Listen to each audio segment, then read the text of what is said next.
अगर आप 2025 में अपना घर बनवाने जा रहे हैं दोस्तों, तो आपके लिए ये वीडियो बहुत काम में आने वाला है। दोस्तों, जब भी आप अपना घर बनाते हैं तो आपके लिए दो चीज़ें बहुत ही महत्वपूर्ण इंपॉर्टेंट चीज़ होती है। पहला जो कि होता है मटेरियल और दूसरा जो कि होता है लेबर, जिसकी मदद से आप अपना खुद का मकान बनाते हो।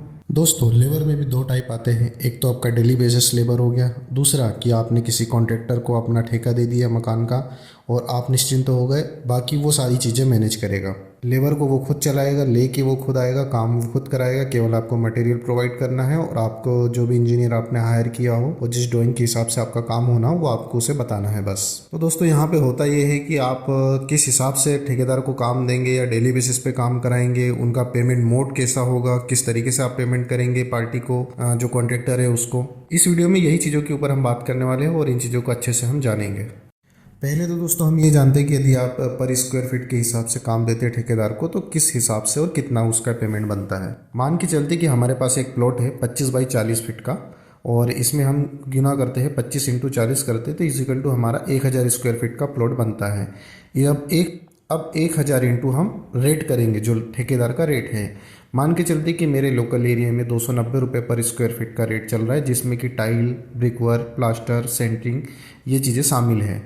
तो इन रेटों को मैं मल्टीप्लाई करता हूँ 1000 से, तो इजिकल टू मेरा जो अमाउंट होता है 2,90,000 रुपये। ये अमाउंट जो है ये कॉन्ट्रैक्टर को जाएगा।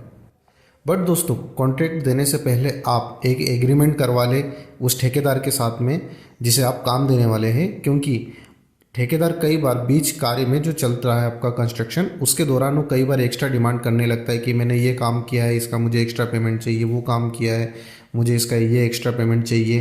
तो ऐसा नहीं होगा, आप एग्रीमेंट बनवाइए और फिर उसके बाद में उसे वर्क स्टार्ट करने दीजिए आपके होम का।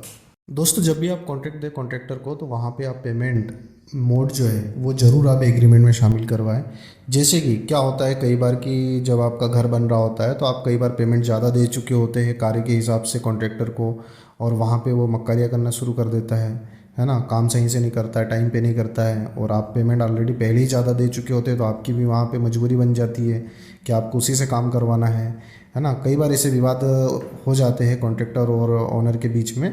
तो यहाँ पे आप क्या कीजिए, पेमेंट मोड जो है एग्रीमेंट में ज़रूर डलवाएं।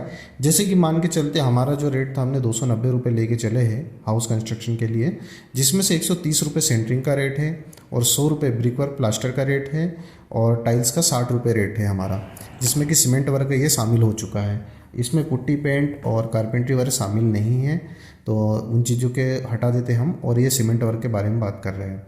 जैसे ही आपका सेंटरिंग वर्क कंप्लीट हो जाए तो वहाँ पे आप 130 इंटू 1000 करेंगे और जो इसका रेट आएगा वो आप पेमेंट करेंगे, है ना, कॉन्ट्रैक्टर को वर्क कंप्लीट होने के बाद में।